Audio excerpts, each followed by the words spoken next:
parking lot. So it's quite large, all owned by a farmer at the time named George Coldley. Early March of 1940, we had 5 days of heavy rain. All that rain built up, and the weight of it broke through a thin layer of limestone at the bottom.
These are not soda straws like you saw at the entrance. They're not completely hollow.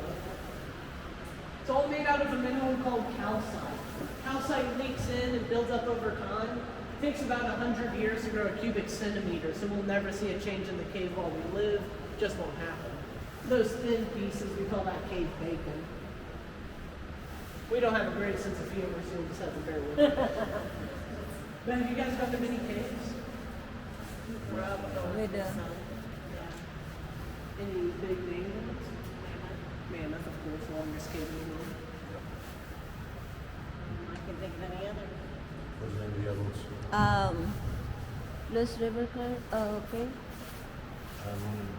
Bowling Green, In Bowling Green? Lost River, Hidden River, right? Yeah. Or is it Lost River? Lost River. Yeah, it's Lost River and Lost River, and then there's Hidden River in Kentucky as well. Hidden River is the one that has the caving museum there at the cave as well, and that's really cool to see. In the United States, there's only 7 caves where you can take a boat on a legitimate river underground, and out of all 7, this is the longest one. Now, as we go under and around these low-hanging stalactites, please do watch your heads. If you get jerked on, it's a cave kiss, it's good luck. Hitting your head, a cave concussion, obviously not good luck, so watch out. These are somewhat flat on the bottom because the company before us found out a week before their grand opening they couldn't fit their boats under these. They took them off with sledgehammers. Thankfully, they are still actively growing. We'll just never get to see them like they once were. Back in that day, there were not many laws helping protect cave systems. Back in the 1940s, there was a thing known as the Cave Wars in Kentucky, where people from one commercial cave would break into another strictly to tear down their formations, break their stalactites, or even burn down their ticket booths. Anything that would hinder their business, they would do. So there was a lot of destruction done throughout the early 1900s. We're still considered one of the most natural commercial caves you can legally set foot into in the United States. So it's definitely unique in here. Those formations are the only place where anything has actually been removed from the cave throughout here. The only thing we did is we took a rock about the size of a basketball off a giant rock that fell like 30,000 years ago, so we could make the tour a little bit longer. We didn't even remove anything from the cave walls itself. Coming up here is going to be the largest stalactite on tour, the Elephant Head. The water yesterday was actually about 2 inches higher. The tip of the formation was underwater. Of course, formations do not grow into the water. They have to have time for the calcite to harden. Now, as we go past the Elephant Head, if you can see the shadow of my finger, you can see the eye, the ear, and the trunk. But if we have any Jurassic Park fans, we have a Swooping Pterodactyl right next to it. It is by far my favorite formation. That's one of there look like that one too.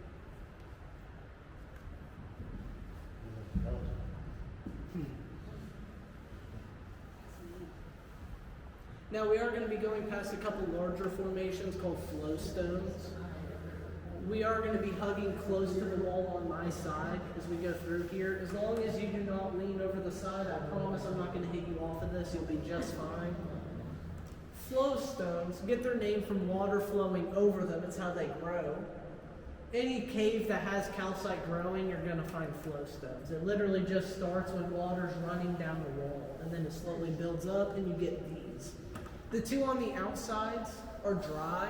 The one in the middle is still wet because it's still actively growing. As they grow, they get so big they actually cut off their own water supply at the top.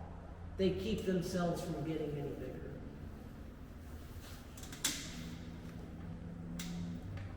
There is a small hole just right up here. We call it the bread box because it's about the size of a bread box. Nothing too impressive. I can tell you from experience, the only reason to go into it is to say you've been up there. There is nothing to see. It's not worth it.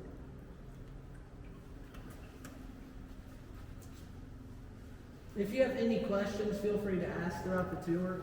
This is my hobby, not just my job. I get paid to do what I love. So if there's a question I don't know the answer to, I'm going to make something up, see if you can tell the difference. Don't be afraid to ask. That's the best thing to do. Bats ever come through here too? Very rarely. Whenever we get back to the entrance, we actually have one if he's still there right at the entrance. The reason we very rarely get him is this water touches this ceiling in here easily 12 times a year. That's how much we flood, so if bats are in here, it floods, it can roam around. The species of bats that you get here in southern Indiana are mainly the eastern pipistrel and the little Indiana brown. They don't like to colonize, so we never get to see large groups. If we do get to see them, it's only 2 or 3 at a time. I would not recommend jumping in. I have jumped in here in swimming trunks, and it is one of the worst ideas I've ever had. It's about 52 degrees, same as the air, and without a wetsuit, you got about 10 minutes before you get hypothermia. And if you jump in, I'm probably just going to take the boat back to the dock, and you can swim back. So choose wisely. Of course, if we're going to take people on the river, all of us tour guides have to know exactly what the water feels like. So we jump in here. Us cavers, we go on our own caving trips where we have to swim through certain parts of the cave.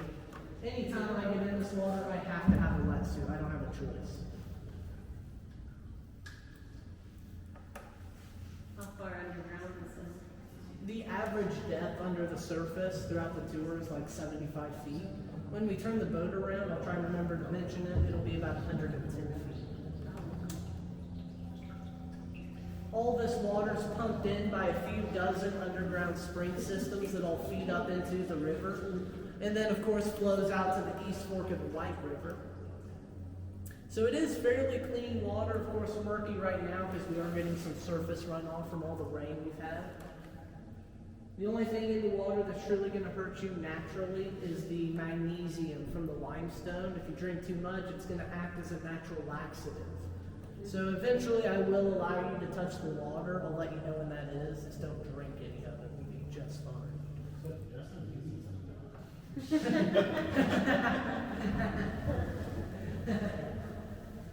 Now this is the one place on tour.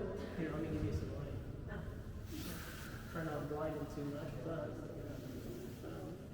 here you go. Thank you.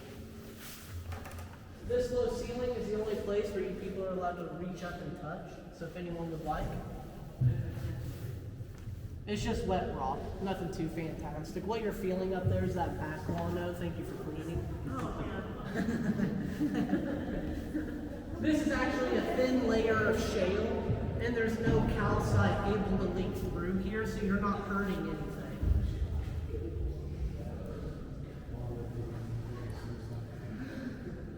Plus, when you tell people not to touch something, they're going to want to touch it. It's always better to have a place to get it. Right?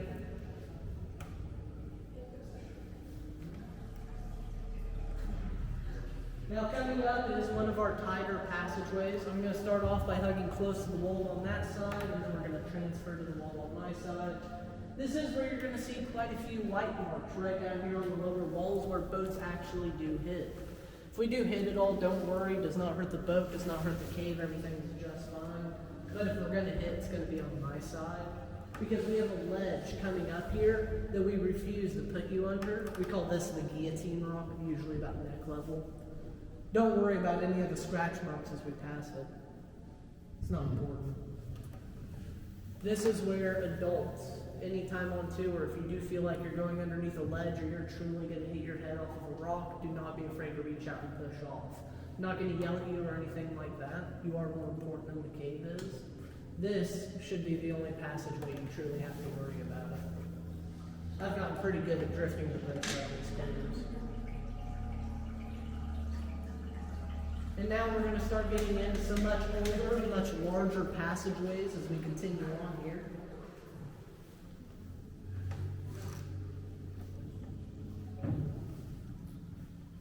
Everything you're going through is extremely young cave system. The passageways here are only about 850,000 years old. Mammoth, longest cave in the world, is like 500 million years old.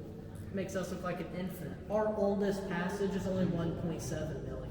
So we're extremely young for a cave. That is a big reason why we do still have so much water in here as well. Believe it or not, because of how young it is, it's extremely stable and extremely safe. Even during an earthquake, it's one of the safest places you could be. I'd actually be more afraid of trees falling on you outside than in here. You are just fine. Believe it or not, I've actually had that happen on a tour before. I've never had a rock fall in the cave, but I've had a tree fall outside on a tour. Yeah, so it's actually extremely safe. And since 1974, us running these boat tours, the only people that have ever fallen off a boat have been tour guides. We've never even had a tourist end up in the water. So we're doing pretty strong. Now, how did this get like this?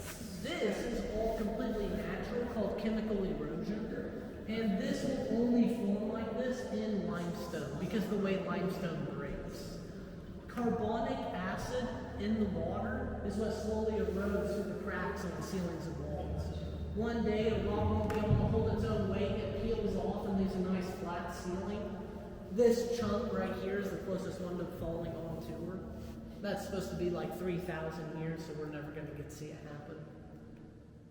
But it'll leave those nice 90-degree angles. That's just how limestone breaks. It's what's called bedding planes. Yeah, it's all completely natural. I've had people try and convince me that we floated excavators back here. How we would do that, I have absolutely no idea. And then there's mechanical erosion, which is on my side. It's just where basically sandpaper over wood. It's the power of the water rubbing against the rock that carved this.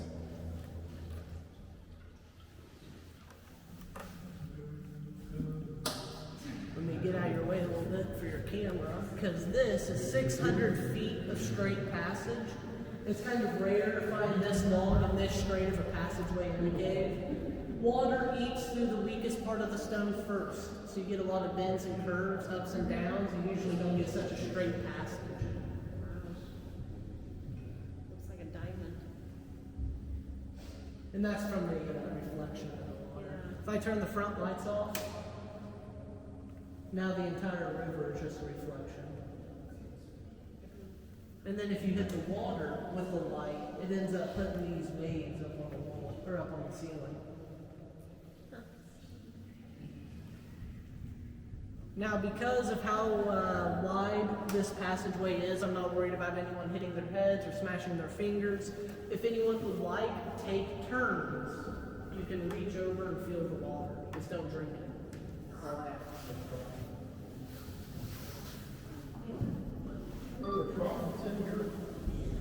You say a frog? Frogs? Yeah, we do get frogs in here from the surface, of course. It's not cave frogs or blind frogs. They get in here, and mainly during winter when it's -2 outside and still 52 in here, they hibernate in the cave. Thing is, not much of a food source, and they can't see anything, so they end up becoming the food source for the crayfish. That's why we don't rescue frogs out of here, they add to the food source. We've had to rescue chipmunks, squirrels, a sugar glider, raccoons, possums, and a fox. fall out of the cave. And I'll show you where we've had to do that at. It's actually coming up here before too long. That is cool. It is, isn't it? It is. Okay. Any questions so far? Yeah. Keep me from rambling on too much. I still have tons of information. Yeah, very clear. Yeah. Shut up. Right here, it's only about 4 feet deep. This is actually extremely shallow. By the time when we get to the end, it drops down to 21 feet, the deepest point on tour. Is that stuff down there like cool, like bloody? It looks Everything you see in here, all this brown is mud. It's technically a type of mud called glacial mud or glacial till because it was formed during the last ice age. Well, that's why us cavers call it peanut butter mud. It looks and feels everything like peanut butter. Just trust me, it doesn't taste like it. I've actually caught people trying to lick the walls before because they thought it would taste like peanut butter. Take my word for it, it does not.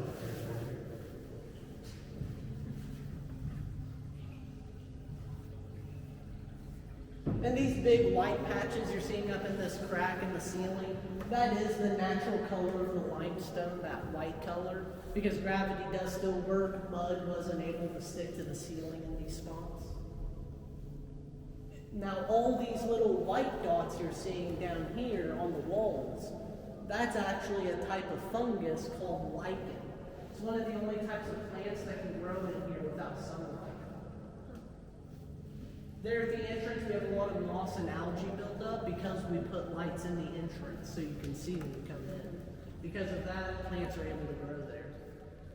This is where we're stopping for a quick moment just to go over a little bit of information, but we also do a couple demonstrations here. Now, the rock we're stopping at is the largest piece of breakdown in the entire cave. This actually fell off the ceiling. Anytime there's a flat ceiling, it's a sign that the rock fell. And by how large this flat ceiling is, the rock was the size of the entire room. When it fell, it broke into 3 different pieces. The one behind me is the largest 1/3, that's why we're seeing it. Another 1/3 is on this side, underneath 21 feet of water, and that's the deepest point on tour. The last 1/3 is on the other side, buried underneath 18 feet of mud. Everything you're looking at up here is mud. There's no rock right here. That goes down for 18 feet before you hit a rock. The worst part about the mud is right where it meets the water. It's much more saturated, and if I were to step down there on the edge of the water and just sway back and forth for like 3 minutes, I would sink up to my chest. It's a lot like quicksand. We just call them boot snatchers, because when you try to pull yourself back out, it's going to try and take the boots right off your feet. Never fun, so we try to avoid those passageways as much as we physically can. Imagine going to the beach, getting sand in places it really shouldn't be, and then keeping it there for 4 hours till you get back out of the cave. Yeah, we try to avoid those. Now you've sat through most of the boring information, we get to have fun and do a couple demonstrations. The first demonstration you're going to do whenever you go into a cave is going to be total darkness. So I'm going to turn off all my lights out up here. If anyone has any phones, lights, cameras, bright ideas, cover them up for one moment. If you're afraid of the dark, just close your eyes. I promise you're not going to miss a thing. Everyone's ready?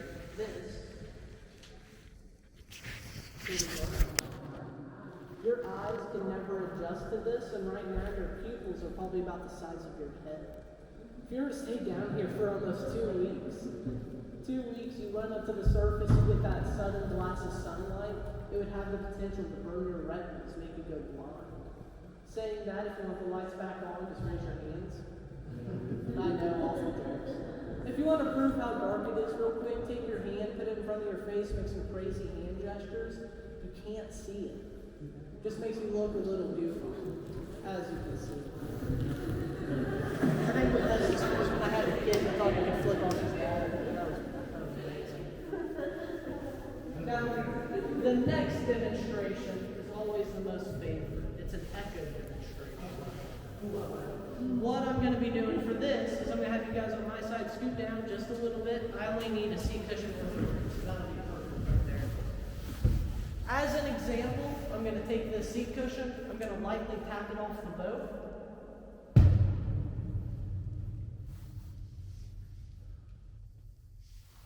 You can hear the echo as it travels. Now I am going to slap it off the boat. It's going to travel for about 10 to 15 seconds if and only if everyone stays completely quiet. That was really good, so I don't think we're going to have any issues. I always have to say, if you do not like loud noises, cover your ears for the first couple of seconds. Then you can release and listen to the echo, because this can be a little loud. The first one I like to do is usually pretty soft, so you can get used to it. So if everyone's ready, this is Cave Thunder.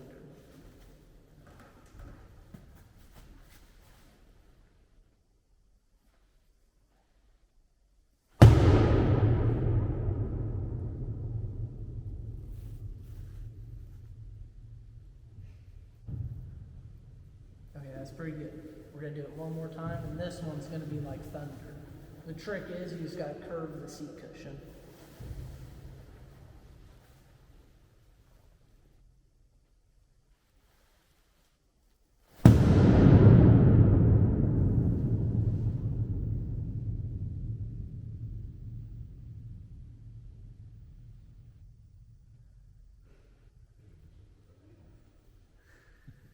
And you guys are the last tour of the day. One more time? Sure. Okay, one more time. Really?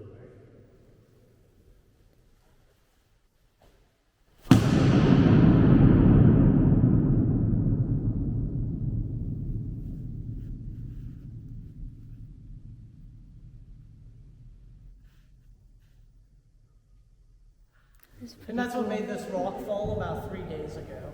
But continuing on, you can scoot back up now if you want. Now this is the only place where we did anything to change the tour. This is where we took the rock off about the size of a basketball, off the giant rock that fell just under the water so we could fit the boat through here. As we go through, the sides are probably going to tap. Just keep everything inside. Do not try to reach out and push off here. Just let it happen. I've had my fingers caught between two of these boats, and they weigh 1,500 pounds. They do not stop for your fingers. Keep them inside. That's just a bull shark, nothing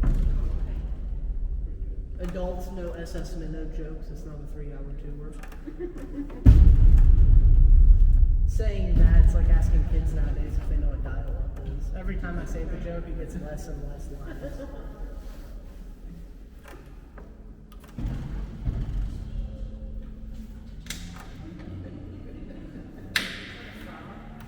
More like, yeah, right there in the water.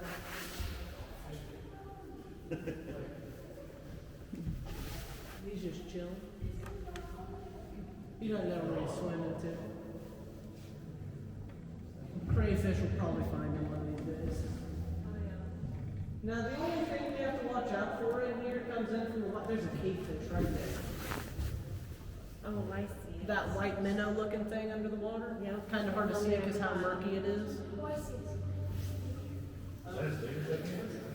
Yeah, they only get up to about 3 inches. Not very big at all because the cavefish eat microorganisms called isopods. And then the crayfish are like your cleanup crew. They eat dead blind cavefish, frogs, or even plant matter that gets washed in. They get up to about 4 or 5 inches, a little bit bigger. But anytime the White River floods, it backs up into here, we get catfish and carp that come in, and they eat off of our crayfish. So if we see them in here, we actually get to come in after hours and go spearfishing through the cave. It is awesome. Yeah. Especially on the White River, they did a study on the White River, see how many fish you could eat out of it and still be safe. They recommend no more than 1 fish every 3 years because of how much company runoff has gone into the White River. That's how polluted it is. Now, if that backs up, how bad is water level getting here? Oh, even with just rain, even without it backing up, this water can touch this ceiling up in that craft about 8 times a year. The worst I've ever seen, it was 5 years ago now, and it was 24 feet over the boat docks you were standing on. We couldn't do anything with the boat for about 4 weeks. Us managers, we have to come down here. We have to make sure these boats don't get caught away or caught up on any low ceilings or float away from us. And when we're doing that, we're having to be on the boats jumping from one to another. And when the water is that high and that much volume, you're talking 75-mile-an-hour currents.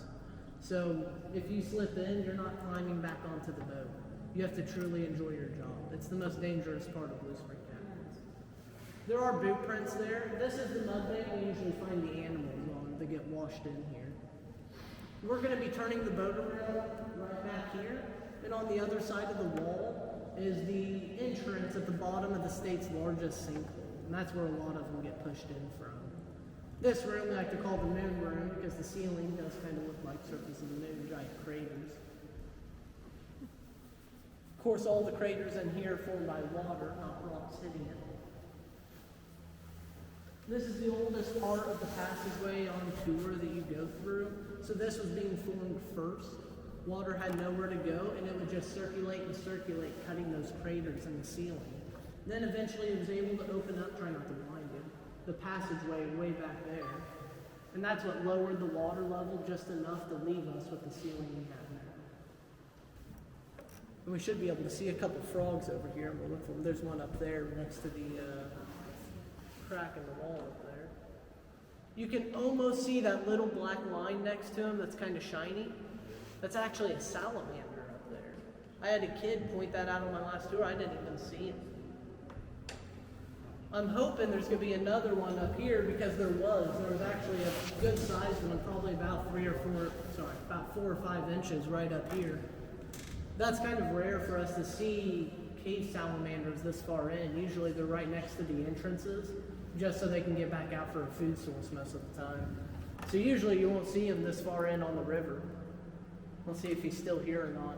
This low ceiling is the only way to continue on for the rest of the cave from where we are now. Let me look around real quick just to see if I can spot him anywhere. Does not look like I can. I'm not seeing. Who knows where he could have ended up going. On the other side is a small set of rapids. Because that entrance is on the other side, a lot of sticks and rocks get pushed in through the entrance into the river, and then they build up that set of rapids over there. If you know what a sinkhole is, it's a cave room that collapsed in. The sinkhole collapsed in down that passageway. Again, trying not to blind you. So all of that comes to a complete dead end back there. You can't go any further past what you can see. And that glistening back there is actually a flowstone. But from here, the staff, we lay on the bottom of canoes, push our way down off the ceiling and through here for about 30 feet. That's how you get into the rest of the cave system. Once you're on the other side, you can go for another 2.5 miles by canoe or kayak. Then you have to drop them and go climbing, crawling, slithering, sliding, wet, muddy, nasty, all the fun stuff. There he is. Cave salamander.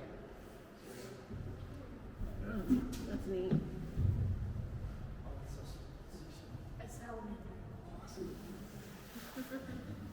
Do they hitch a ride on the boat and then happen to fall off? And Very rarely do they, or at least do we notice them on the okay. boats. Usually, more than likely, they came in through the entrance over there and got pushed through with the water, ended up on the wall there.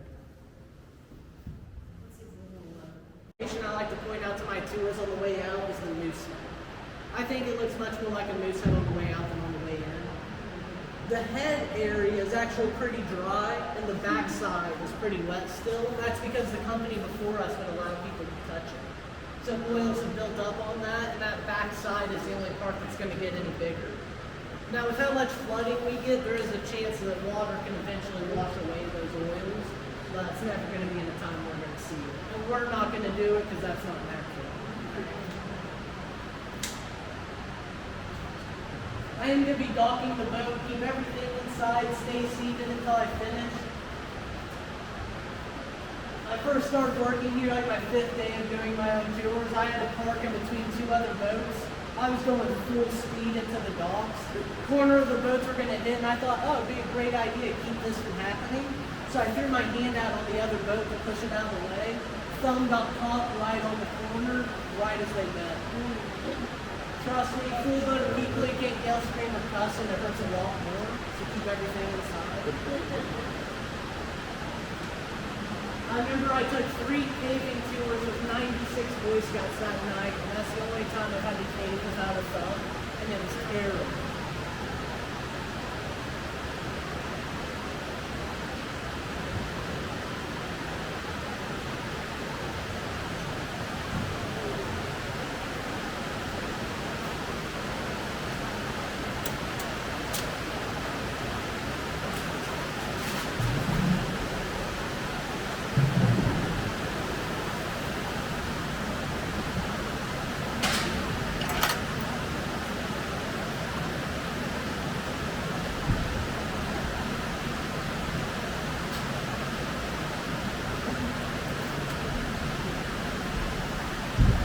Once you guys are ready, you can step off the boat. Take your time. The more you move, the more the boat moves, so there's no rush.